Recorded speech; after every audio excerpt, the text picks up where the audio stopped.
Nobody wants to be a quitter, but sometimes quitting can be the best decision that we can make. Now, I was in Iceland, and I had never seen a geyser before, and I was super stoked to see one. We were standing at the old Granddad geyser in Iceland. The rain was pelting me sideways, and I was braced against the wind, thankful for my trusty North Face rain jacket. Hood up, back to the wind. I was waiting to see the geysers. Other tourists came and went, but I stood strong on my mission.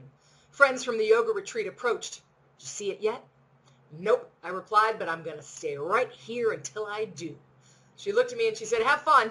I'm going to go get a hot coffee and watch a geyser on YouTube. And they chickened out. I laughed to myself, ha ha ha, quitters. I was going to see a geyser. More friends came from our retreat, came up and stood with me. 10 minutes passed. How long have you been standing here? They asked me. Oh, about 20 minutes. It hasn't gone off yet? No, but I'm going to stay here until it does. I pulled my arms in closer to my sides and shoulders, practically touching my ears. And then I noticed that I was feeling a little moisture on my ears. They were deeply wrapped up in my hood, in my winter hat, and the rain had penetrated my trusty North Face jacket, and rain was dripping into my ears. It was cold. I was cold. I didn't want to see a geyser anymore. I wanted hot coffee with my friends. But I was going to wait it out. I was going to see the geyser. I didn't want to be a quitter. And then I remembered a conversation I'd had that morning with Maria while we were on our run. And she told me about one of the questions she asked herself sometimes. It was, is this the hill that I want to die on? Now, there was little chance I was going to die waiting for old Granddad to shoot into the sky.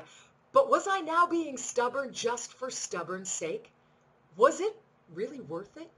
30 minutes had passed. My hood of my trusty jacket was plastered to my head. My hair was starting to get wet through my winter hat.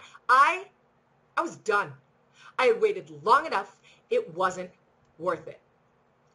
I'm going to go get coffee, I said to my friends. You're giving up, they all said, staring at me. Yep, and I turned on my heel into the wind and strode quickly back to that cafe to warm my bones around a nice hot cup of coffee. So how often do we stick to our guns just because we said we would? So often sticking it out becomes completely counterproductive, but we feel like we can't change course without losing face. Well, that's a bunch of baloney, if you ask me. Periodically, we have to reassess our plan and decide whether it's really worth it. Sometimes the answer is going to be absolutely. But sometimes a course correction is a much better alternative. Nobody likes to be a quitter, but sometimes letting go of a losing battle is the most intelligent and courageous act. Oh, and by the way, on my way back to the cafe to get that nice warm cup of coffee, one of the smaller geysers along the way erupted. I saw my geyser, and frankly, it was pretty anticlimactic. You know, it was kind of like a volcanic fart, just a bloop from the bowels of the volcano that shoots up through a pond and then into the air, and poof, and that's it. I thought it would like shoot up into the air for 45 seconds and be really grand. Nope, just a floof. Check the comments. See the YouTube link.